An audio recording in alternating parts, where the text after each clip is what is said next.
And that is all this young man had done. North Carolina, Raleigh, you ought to be shame of yourself. And we are going to keep this story in the forefront. And once again, before I close out, that is hashtag Stand with Carlton of Raleigh, North Carolina, 2022.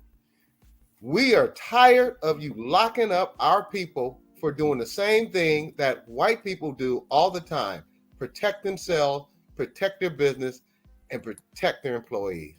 On that note, thank you for joining us today. We return Thursday, February 23rd, with Amos White, environmental executive and climate evangelist. We look forward to seeing you every Thursday at 4 p.m. Pacific Standard Time on the blackusa.news on YouTube and Facebook. Thank you, audience, for tuning in. And remember, together we can listen, we can learn, and we can share, because I know you care. This is Doug Blacksher and my ride or die sister, Dr. Ashley Coleman of the Black Business Roundtable. God bless. Thank you for joining us today, and good night.